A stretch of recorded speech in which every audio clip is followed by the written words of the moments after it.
Hello and welcome back. Eddie Radosevich, Bob Przybylo, now in Soonerscoop.com studios. Welcome back to the Campus Corner studios here for a Hoops Report. Another really good week for Oklahoma on the hardwood as they beat Providence on Tuesday night 72-51. Before we get into the game, just a special offer for you out there right here on Soonerscoop.com's YouTube channel. You're the viewer out there. Come join us on Soonerscoop.com. It is a really good time. Obviously, the transfer portal stuff, we have, guys making decisions and maybe declaring for the NFL draft. And then, obviously, the Dylan Gabriel stuff, as well as hearing from Brent Venables on Thursday talking Alamo Bowl and everything to come. $1 for 2 months, promo code OU1. That is $1 for 2 months.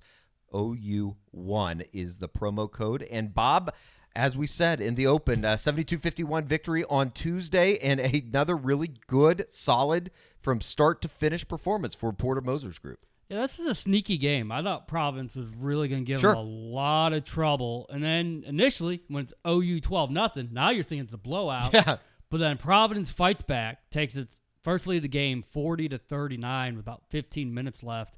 And then you see this team respond. It's something they've been able to do against USC and against Iowa, and it was really nice to see it once again. End the game on a 33-11 run, move to 8-0, and they're number 19 in the polls. The net rankings are updated every day. Number 14 in Thursday afternoon.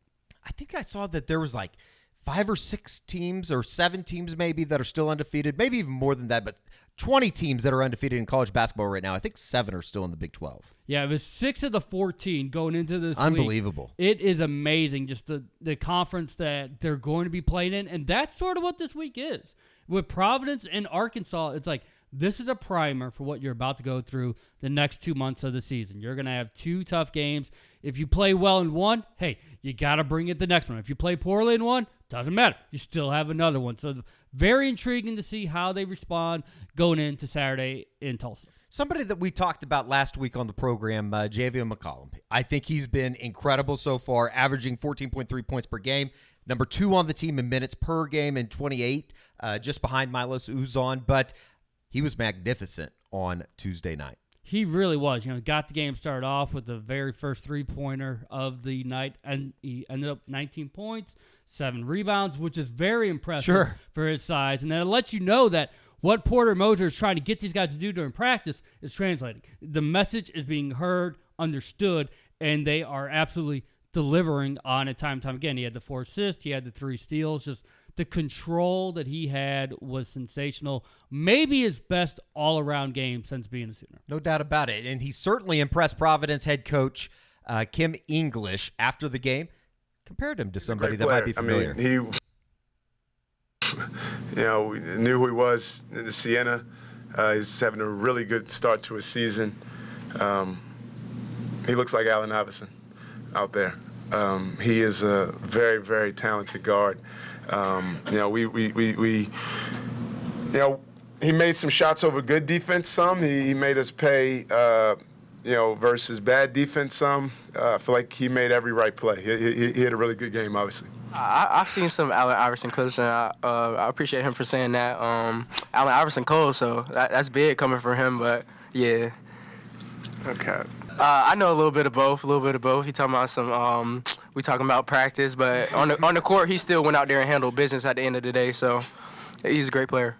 Very much so, and I would think that he's a guy that it seemed like Tuesday night, and maybe it was because Providence, maybe there was a lot of national people looking at the game, but it seemed like that was the buzz on Tuesday night was not only Oklahoma basketball, but specifically Javian McCollum and what he was able to put together. I think the question is when someone comes from a place like Siena, is it going to translate? Are you going to still be able to be that type of player, still have that speed, or are you going to get bogged down like Grant Sherfield did a lot? Yeah, sure. The end of, and he was good in non-conference play, but then when you got to more physical guys in the Big 12, and it kind of waned off. So we'll see if that happens once again. But what we are seeing is that speed is real.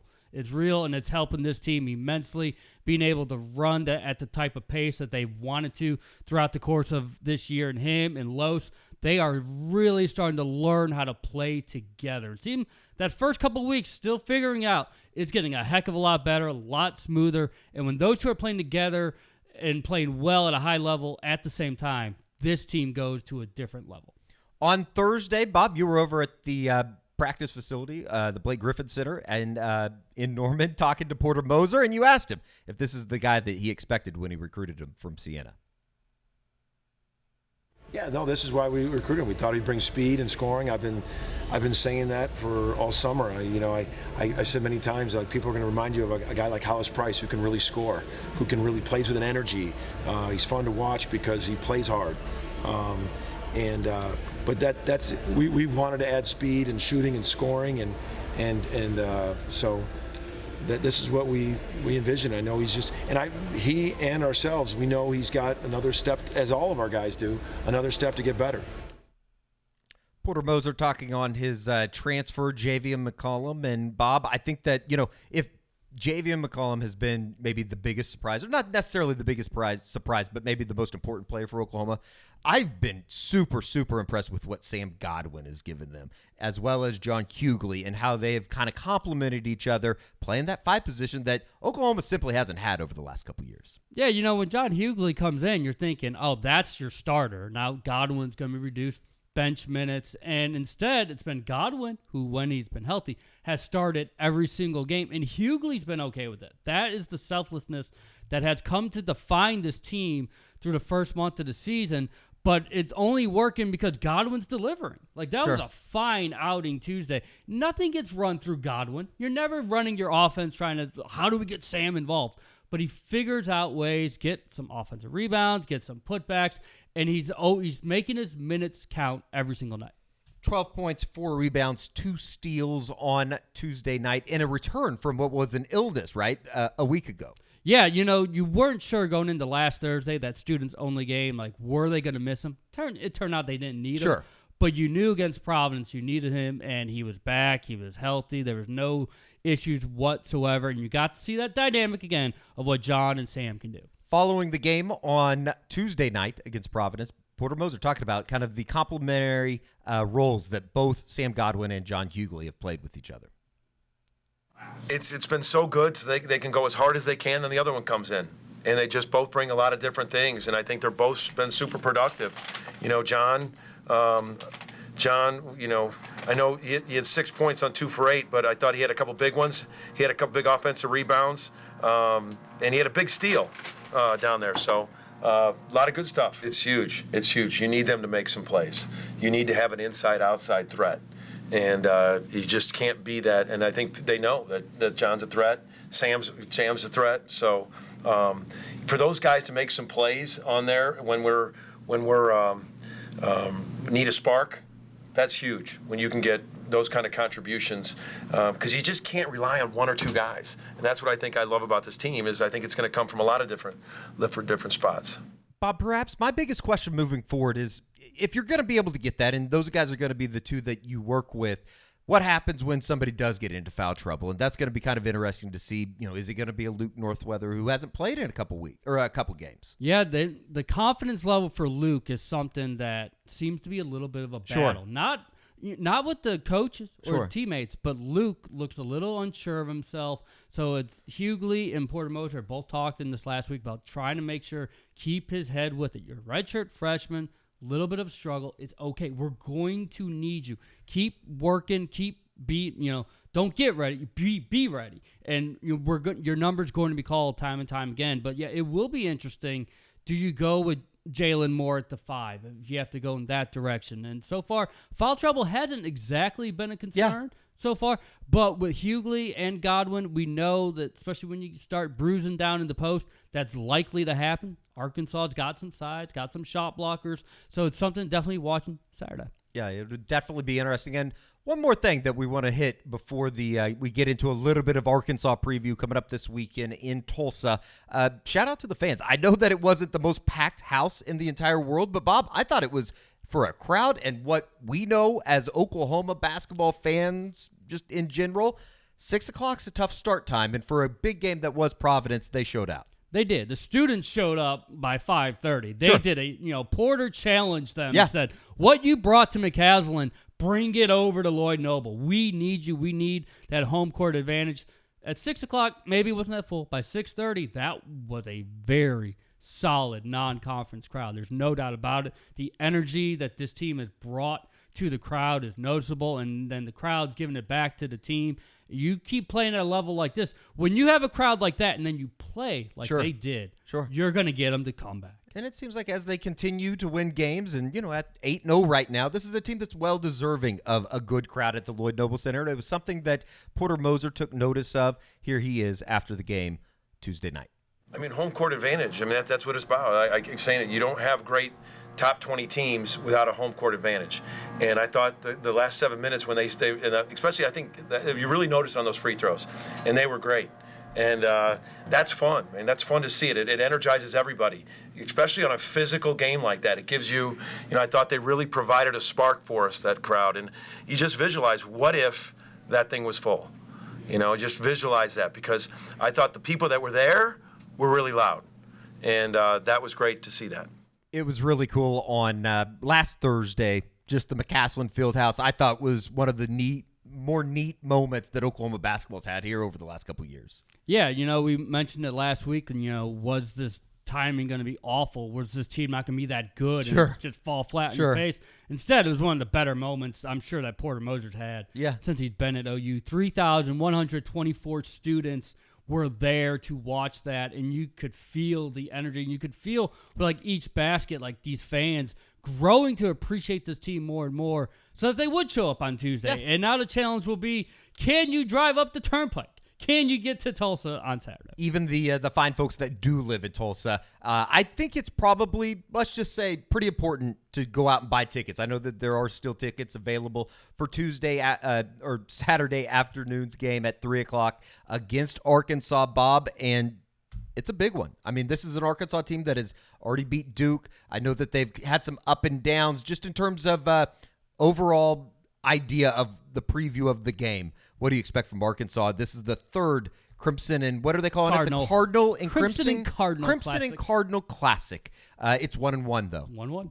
And what's funny is that, when the season started, the Hogs were ranked 14. Yeah. And no one cared about Sure. OU. And Sure. they had a rough battle for Atlantis. They were able to beat Stanford in overtime, but lost to Memphis, lost to Carolina.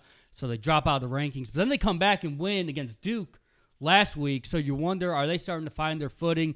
Eric Musselman, he's done a great job in the tournament. This has been an underachieving team for the first month, but they can turn it on quickly. They've got the athletes to do it. I think this will be the first game where we'll see is OU's athletic ability where they absolutely want it to be. Yeah. Because Arkansas has got the guys that are going to, force you to be as good as you need to be. Would it be accurate to say that this is probably the first time too all year that, well, I guess outside of the USC game, they're a decided underdog going into this Saturday, right?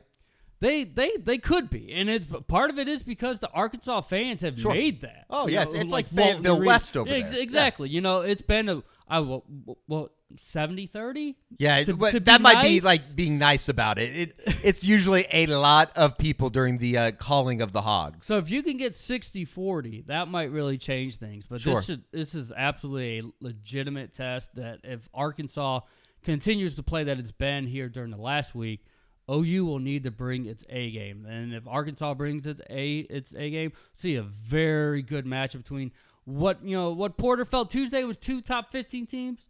It could be that way once again. Saturday. No doubt about it. Here is Porter Moser talking after practice on Thursday about the Hogs. It's another great game.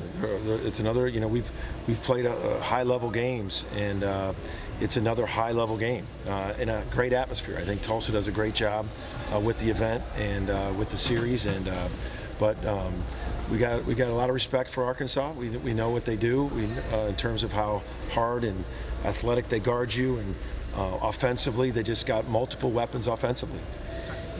Arkansas, what you think of is extreme length and athleticism, playing really hard. That's what they do. They play really hard. They get their athleticism into the game. They're long. athletic. They got multiple scores, but you've got to match their effort with their athleticism. You know, we got to match aggression with aggression. I mean, I know USC Morgan had 10 blocks the day before we played USC, and you can't be afraid of it. I mean, you're going to get your shot blocked. They're going to block our shot. We've got to continue to be aggressive and not be passive because they have elite shot blockers. They do. They have elite shot blockers, and we know they're coming. But you just can't be passive. Big one obviously coming up on Saturday, just in terms of what they have here moving forward. You have Arkansas, and then you have Green Bay next Saturday. Then you have to go out to Charlotte to play in the Jumpman Classic against North Carolina. But then you have two really winnable games, right? Central Arkansas on December 28th, as well as Monmouth on New Year's Eve on December 31st at 2 o'clock. And then all of a sudden you jump into Big 12 play, and it's going to be here before they know it. Yeah, and you get a week off. Yeah. You don't have to play until Sure. that following Saturday. But, yeah, you look at it, it's hard to see this team not being ranked going into conference play. And I don't think a lot of people would have seen that coming. I mean, if they win Saturday, there's absolutely no chance of them not being ranked rusted away. But it's just a credit to the way they've been able to share the ball, to be very just like cheering your teammate on, not being like, oh, I didn't get the minutes, I didn't get the points. That hasn't been the feeling here through the first 8 games. And Porter talked about that's the type of culture he's been trying to build. Finally might have it accomplished here in year number 3. Has that been surprising to you, just how well the chemistry has come together? It seems like even just in the limited interactions that I've seen with them after games, at practice, things like that, it seems like everybody gets along pretty well. And I don't know, I shouldn't be surprised by that as much as it is there's just so much turnover in college basketball year to year, and maybe they're just used to it these days. And it's guys who have been around the block that understand that if I get mine but we don't win, what the heck does that mean? Sure. Like, Latrey Darthard has been someone who's been a scorer, been first team all conference. You look at John Hughley, the years at Pittsburgh. Soares has started with Oregon. But if you're not going to the tournament, if you're not winning games, doesn't really matter. So now it's like, what is my role? How can I maximize it to do my best to what the team needs? And that's what they've done to a T through this first month. I also thought it was interesting and we talked about this on the Unofficial 40 yesterday, just in terms of Otega Oweh seemed like he had a pretty frustrating evening on Tuesday. Picked up some kind of just BS fouls, if we're being honest about it. Just wasn't moving his feet. Couldn't get the shot to fall, it seemed at times. Had a couple turnovers early. I think he ended up with 4 turnovers on the night. But for him to play through that, it seems like that's a sign of maturity, maybe a little bit of sign of growth that maybe wouldn't have been there last year as a freshman. He admitted as much. It's like, that's what Porter Moser's been trying to tell me. You make a bad play, it's okay. Bounce back. There's a lot of other things you can do. And we saw it all in the span of one sequence. Yeah. He had the terrible turnover that led to the highlight reel block. Sure. You all see the block, but it's like it was a bad, the ball kind of slipped out of his hand. It wasn't really a bad pass, just slipped out of his hands. And then he's like, all right, I know I can still make a play, and he absolutely did. Absolutely. It's going to be a lot of fun. Headed up to Tulsa on Saturday for a 3 p.m. tip-off at the BOK Center against Arkansas. And once again, good time to join Soonerscoop.com. 2 months, $1. That's pretty simple. Promo code OU1 to join Soonerscoop, as well as, we roll into bowl season. Promo code OU1. A lot of stuff going on over at the site, Bob. I know that you've kind of been debuting position reviews for the 2023 season as Oklahoma heads down to San Antonio for the Alamo Bowl coming up on December 28th, as well as it is transfer portal season for a lot of people. So much if. Like, I'm like, man, if this guy comes back, this position group should be really solid. I mean, we were seeing it with Danny Stutzman, with Billy Bowman, DJ Terry, Jacob Lacey. So many ifs that hopefully we have the answers here in the next week or two. No doubt about it. It's going to be a lot of fun. And make sure Soonerhoop.com. Soonerhoop.com. This is a basketball website with Oklahoma inside of the top 15 in the net rating. Pretty unbelievable. And make sure you're subscribing to the Soonerscoop.com YouTube page. I know you're probably watching this out there, but make sure you go ahead and link up with us and subscribe. So for Bob Przybylo, I'm Eddie Radosevich. We will talk to you next time.